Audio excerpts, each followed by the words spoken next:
अकोल्यातल्या काही शेतकऱ्यांनी मिळून हायकोर्टामध्ये एक रिट पिटिशन दाखल केली, जिथून ॲग्रिकल्चर प्राईस कमिशननी कापसाचे दर ठरवले आणि CCIने कापूस विकत खरेदी करायला सुरुवात केली। त्याचा एक परिणाम झाला तो म्हणजे आत्महत्याग्रस्त शेतकऱ्यांची संख्या कमी होत राहिली। परंतु एक नवीन पद्धत CCIमध्ये सुरुवात झाली आहे की ह्या पिटिशनमार्फत ती कोर्टासमोर आणलेली आहे आणि ती म्हणजे 20% 25% CCIने जे बेल केलेले आहेत, कापसाचे बेल केलेले आहेत, त्याला पडेल भावाने विकायचा आणि पडेल भावाने विकून CCIला अडचणीत आणायचा अशी असणारी परिस्थिती आहे। CCI अडचणीत आली तर आज जे शेतकऱ्यांचं काही प्रमाणात शोषण थांबलेलं आहे, कापसाच्या शेतकऱ्याचं शोषण थांबलेलं आहे, ते पुन्हा सुरुवात होण्याची शक्यता आहे। कारण का शासन लॉस मेकिंग कॉर्पोरेशन जे आहे ते सस्टेन करू शकणार नाही आणि मग कधी विकत घेतलं नाही अशी जर सिस्टम निर्माण झाली तर शेतकरी पुन्हा ट्रेडर जो आहे, मार्केट फोर्सेस जे आहे त्याला बळी पडेल अशा रीतीचं पिटिशन होतं कोर्टासमोर। कोर्टाने त्याच पिटिशन ऐकलं, CCIला आणि शासनाला नोटीस इश्यू करायला सांगितलं। 2 आठवड्यामध्ये शासनाला आणि CCIला रिप्लाय दाखल करायला सांगितलेलं आहे आणि त्यांचा रिप्लाय आला की मग असं फायनल हिअरिंगला त्या ठिकाणी लावण्यात येईल असं कोर्टाने आज आदेश दिले। या पिटिशनमुळे शेतकरी हा वेगवेगळे पिकं घेतो अशी असणारी परिस्थिती आहे। या पिटिशनमुळे कापसाचा शेतकरी जो आहे तो कापसाचा शेतकरी जो ॲग्रिकल्चर प्राईस कमिशनने भाव दिलेला आहे ती तरी मिळण्याची त्याला शाश्वती आहे अशी परिस्थिती आहे। मी असं मानतो की इथला असणारा विदर्भामधला असणारा धानाचा शेतकरीसुद्धा आहे, त्याला कुठल्याही पद्धतीने सुरक्षितता नाही अशी असणारी परिस्थिती आहे। तोही मार्केट फोर्सेसला बळी पडतोय अशी परिस्थिती आहे। शासनाला आम्ही असणारा विनंती करणार आहोत की सप्टेंबर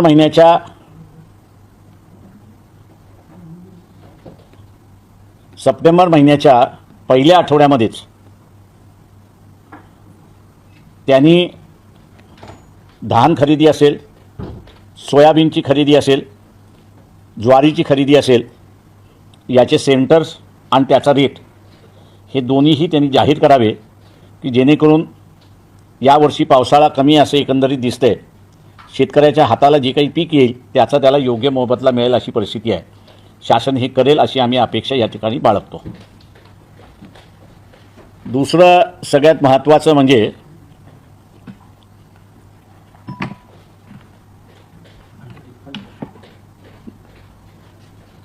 या देशामध्ये प्रत्येक माणूस म्हणजे राजकीय माणूस हा गुलाम झालेला मला कुठेतरी दिसतोय।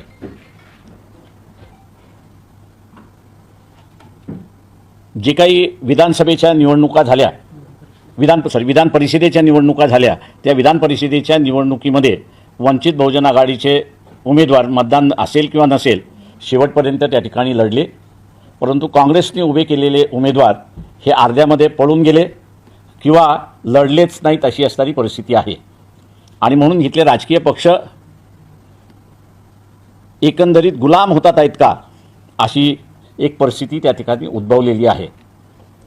RSS जे असणारं एक कॅरेक्टर बिल्डिंग ऑर्गनायझेशन म्हणून स्वतःला संबोधते, त्याचे मोहन भागवतसुद्धा नरेंद्र मोदीला गुलाम झालेले एकंदरीत दिसत आहेत।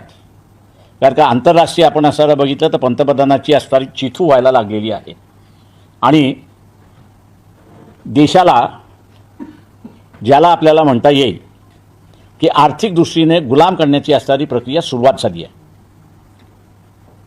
मधुकेश्वर असतील, सुब्रमण्यम स्वामी असतील किंवा वानखडे असतील, या सगळ्यांनी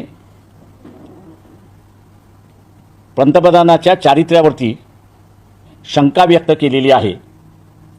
आणि ही शंका व्यक्त केल्यानंतर RSS जे स्वतःला असणारं एक कॅरेक्टर बिल्डिंग ऑर्गनायझेशन म्हणतं, त्यांनी कुठल्याही पद्धतीने पंतप्रधानांना विचारलेलं नाही. हे जे पब्लिकली आरोप होतात आहेत, त्या पब्लिकली आरोपामध्ये तथ्य आहे का याच्या संदर्भातला खुलासा मोहन भागवत यांनी पंतप्रधानांना विचारलेला नाही. ज्या अर्थी ही हिंमत मोहन भागवत दाखवत नाहीत, त्या अर्थी मी असं मानतो की नरेंद्र मोदीने मोहन भागवत यांना असणारं गुलाम केलेलं अशी परिस्थिती आहे. आणि पंतप्रधान नरेंद्र मोदी यांना अनेक देशातल्या राष्ट्राध्यक्षाने त्यांना जे पाहिजे ते करून घेतात आहेत अशी परिस्थिती आहे. त्याच्यामुळे पंतप्रधानाचं वागणं किंवा त्यांच्या असणाऱ्या ज्या काही विकनेसेस आहेत, त्या विकनेसेस एक्सप्लॉईट करण्याचं चाललेलं आहे. आणि ते एक्सप्लॉईट करून जे ॲग्रिकल्चर मार्केट संविधानाने ह्या देशाच्या शेतकऱ्यांसाठी आरक्षित ठेवलं होतं, ते आता अमेरिकेबरोबरच्या करारनाम्यामुळे जगाला खुलं होणार अशी असणारी परिस्थिती आहे. अशा अनेक उदाहरणं त्या ठिकाणी देता येतील की ज्याच्यामुळे देशाचं आर्थिक संकट हे वाढत चाललं अशी परिस्थिती आहे. अशा ह्या परिस्थितीमध्ये सामान्य माणूस जो आहे, सामान्य माणसाने आपला आवाज उठवायला सुरुवात केली पाहिजे अशी अपेक्षा मी सामान्य व्यक्तीकडून करतो आहे. राजकीय व्यवस्था पॅरलाईज झालेली असेल तर लोकांनी पॅरलाईज होऊन चालत नाही.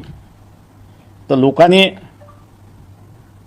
सर्व गोष्टी आपल्या ताब्यात घेऊन या व्यवस्थेला विचारायला सुरुवात केलं पाहिजे की तुम्हाला चारित्र्य आहे का हे सांगा, नसेल तर खुर्ची खाली करा, ही सांगण्याची ताकद सामान्य माणसाची आहे आणि तो अधिकार त्या सामान्य माणसाने बजावला पाहिजे अशी अपेक्षा आम्ही त्या ठिकाणी धरतो आहोत.